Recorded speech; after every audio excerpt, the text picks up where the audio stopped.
De retour à Malmort, la commune de Corrèze la plus célèbre pour ses illuminations de Noël, mais qui cette année a dû revoir son budget à la baisse, économie oblige.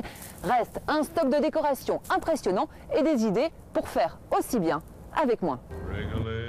Malmort, c'était à Noël dernier, des illuminations qui ont fait la renommée de la ville, mais à quel prix? Entre 100 000 et 140 000 euros chaque année, une facture réduite de plus de la moitié par la nouvelle municipalité. Fini les arbretins, le sapin géant de l'hôtel de ville, la neige artificielle, rien que ça, c'est 47 000 euros d'économiser. Alors vous allez me dire, mais il ne va plus rien y avoir à Malmort, parce que Malmort était une des communes qui était une commune phare pour les décorations de Noël. En fait, l'idée est la suivante, c'est-à-dire qu'on utilise ce que l'on a, j'utilise mon personnel, le personnel de la mairie, et on essaye de réinventer quelque chose de nouveau. De nouveau et de pas cher, et pour ça les services techniques ont redoublé de créativité.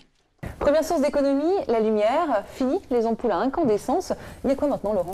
Je vais vous montrer. Voilà ce que l'on a acheté cette année pour remplacer ces ampoules à incandescence. Grâce au LED, les illuminations de Noël ne représentent plus que 1,25% de la facture d'électricité annuelle. Ah, super! Voilà.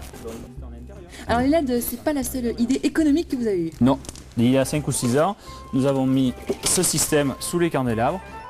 Si on avait dû acheter une structure comme ça toute faite, ça aurait coûté 5 à 6 fois le prix.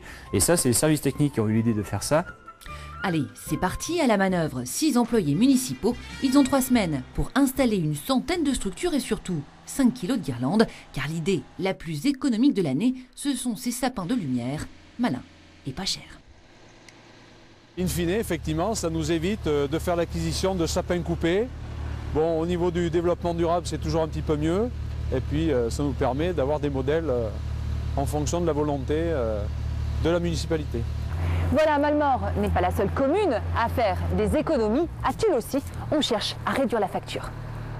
Lisser le budget illumination sur 6 ans, renouveler les décorations d'un seul quartier par année, à Tulle, le Père Noël se serre la ceinture depuis bien longtemps.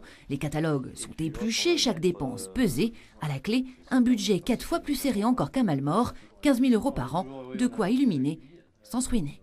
C'est une équation pas simple, mais en travaillant en bonne intelligence, on arrive à résoudre tout ça pour avoir un service au final et puis une image qui est maintenue, positive et agréable pour tout le monde, quoi. L'inconvénient, c'est que la déco ne change pas souvent, on risque de lasser les habitants, comme ces boules vertes, les mêmes depuis 8 ans. Patience, l'an prochain, ce sera au tour des quais d'être redécorés. Et ici aussi, les installations ont commencé et comme à Malmort, le coup d'envoi sera donné le 5 décembre, féerie garantie, même à petit prix. Voilà, c'est ainsi que s'achève cette édition. Merci de l'avoir suivi. Très belle soirée sur France 3. Jean-Jacques, Cédric, on va installer ça? Ah oui.